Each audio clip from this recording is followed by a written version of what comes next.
एक बगुला एक तालाब के किनारे बैठकर मछली पकड़ा करता था।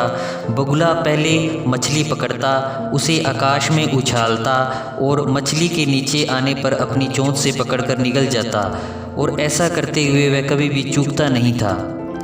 MSG वीडियोस चैनल में आपका स्वागत है। बगुले के इस करतब को बाजीगर हर रोज़ देखता। वह हैरान होता कि कितनी महारत है इस बगुले को, कहीं भी चूक नहीं होती। बाजीगर ने वैसा ही करना शुरू किया। वह तलवार को पहले ऊपर फेंकता, फिर गिरती हुई तलवार को अपने दांतों से पकड़ता। उसने भी बगुले की भांति इतनी महारत हासिल कर ली। तलवार सीधे उसके दांतों पर आती और वह दांतों में दबा लेता। तलवार उसके गले में न उतरती। इस प्रकार उसने बगुले को अपना गुरु मान लिया। जो गुरु सिखा दे वही शिष्य सीख जाता है। बाजीगर भी इस प्रकार ही सीख गया। बाजीगर के करतबों की चर्चा हुई तो राजा ने भी सुनी और उस बाजीगर को दरबार में बुला लिया।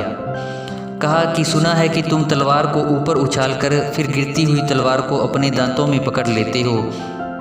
बाजीगर ने कहा, हाँ महाराज। राजा ने कहा, मैं भी यह कमाल देखना चाहता हूँ, दिखाओ।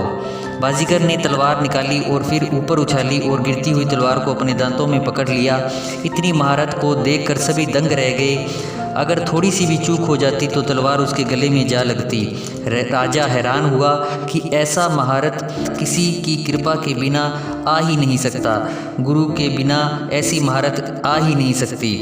राजा ने बाजीगर से पूछ ही लिया कि यह कला तुमने कहाँ से सीखी, कौन है तुम्हारा गुरु।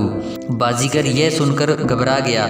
यह कला तो उसने बगुले से सीखी थी और बगुले को गुरु मानकर अभ्यास शुरू किया था, लेकिन वह अपने गुरु का अर्थात बगुले का नाम न बता सका।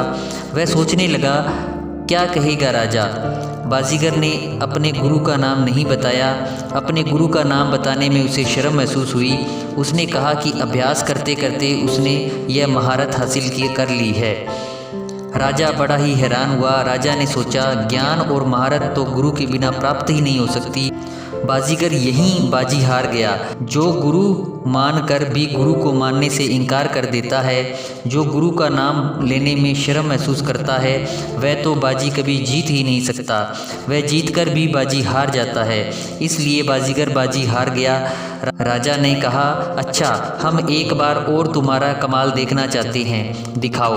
बाजीगर ने फिर तलवार आकाश में उछाली और अब गिरती हुई तलवार को दांतों में दबोचना चाहा तो वह चूक गया और तलवार दांतों के पकड़ में न आई और सीधी गले में आ लगी।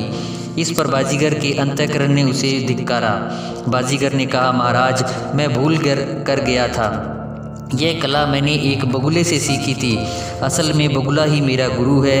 यह चूक मेरे गुरु का श्राप है। गुरु को मानकर भी मैंने गुरु को नहीं माना। अब मैं स्वीकार करता हूँ कि बगुला ही मेरा गुरु है। जब किसी को गुरु मान लिया जाता है तो उसमें संशय नहीं करना चाहिए, उसका नाम गर्व से लेना चाहिए। गुरु मानने के बाद गुरु में दोष नहीं निकालना चाहिए। जो कहता है कि मेरा गुरु बस ऐसे ही है, उसकी हालत बाजीगर जैसी होती है। जो गुरु पे दृढ़ विश्वास रखता है तथा अपने मैं को मार लेता है, तब गुरु उसके अंग संग रहता है। वह बाजीगर की तरह बाजी हारता नहीं, बल्कि बाजी हमेशा जीतता रहता है। सतनाम जी पीर मेरा ते मैं उस दी बंजलियां, कोठे दी कंजरी नहीं।